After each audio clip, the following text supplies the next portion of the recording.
Ghost Tales, naming the spirit in the cellar.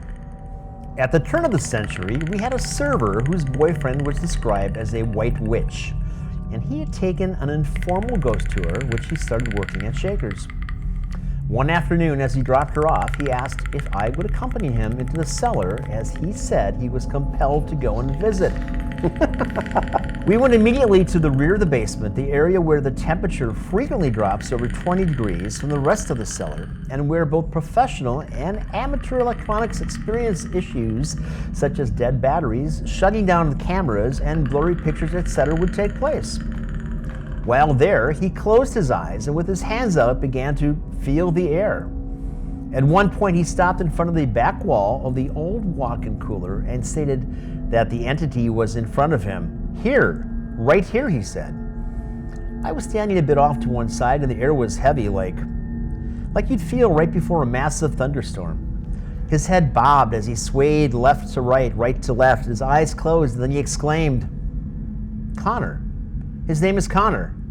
And then he said, "No, it's OConnor." After a while longer, we went back upstairs to the bar, and he said he was told to help identify our most engaging cellar spirit, OConnor. Which brings us to Kelly. Kelly was a tour guide with us about a decade ago. She was a hairdresser with vibrant, long red hair and a large bust. Kelly also practiced a form of witchcraft and had a fascination with the occult and in making horror dolls. She was a very good tour guide. She was very impassioned for her work. One Friday night, she had 2 full tours scheduled for 15 people each. Shortly after the first tour had gone into the cellar, the entire group hurriedly came up the stairs and came to the front bar. Kelly among them was white as a ghost. Kelly normally did not drink. However, this night, she ordered and pounded 3 shots of tequila in succession.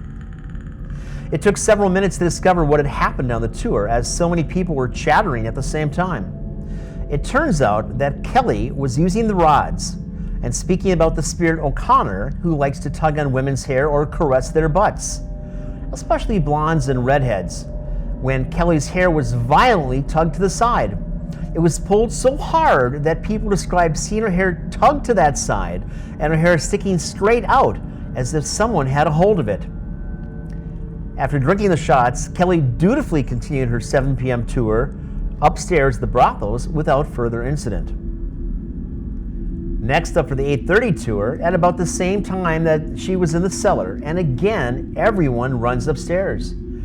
This time, and it's an all-new group of people, everybody was describing Kelly being pushed against the fieldstone wall in the back of the basement and depressions in her voluminous bodice, which people described as looking as if handprints were on her dress.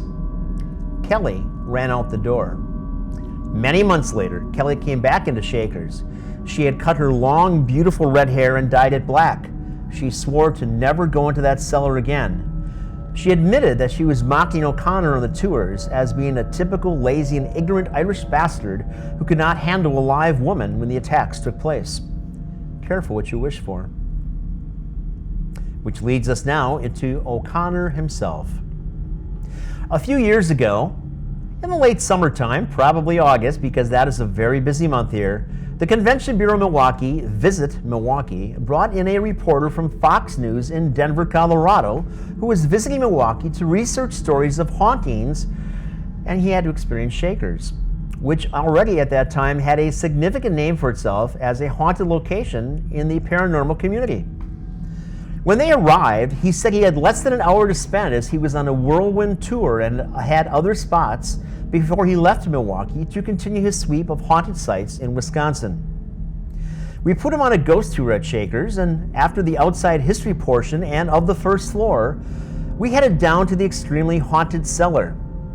In the rear of the basement, where the bones of 2 skeletons reside, which we later discovered with the assistance of ground-penetrating radar, were underneath the poured cement floor, which, by the way, dated back to the Capone speakeasy days and the brothel ownership of 1924. I usually break out the divination rides for a more interactive portion of the tour while we're down here, and as a tease of the 2.0 tour itself. and we normally get an ample amount of attention from myriad spirits while we're doing this. While we had summoned the spirits to engage us via the divination rods, the reporter brings out his fancy infrared camera and energy meters. As we are telling the story of the former tour guide Kelly, having her hair pulled violently to one side and later being pushed against a wall with the imprints of their hands on her boobs by the spirit identified as OConnor, the reporter pipes up enthusiastic, "I see it, I see it," as his toys are beeping wildly and he starts taking pictures with his camera. As he films, we carry on with the divining rods. He stops shooting to look at what we shot, and he is apoplectic at what he sees. We have a turn looking at the pictures. Everyone is just transfixed and are amazed to see that a full-size human apparition is standing in the corner that we identify as O'Connor's corner. We all take a turn talking about what we're seeing, and then the apparition that he appears to be a young man in full Confederate Army regalia. The reporter ended up spending hours in our cellar. Staying put as other tour groups came through to attempt to gain additional images of O'Connor. We finally had to kick him out as it was approaching closing time. Naturally, aside from promises to the contrary, he did not share his pictures with us.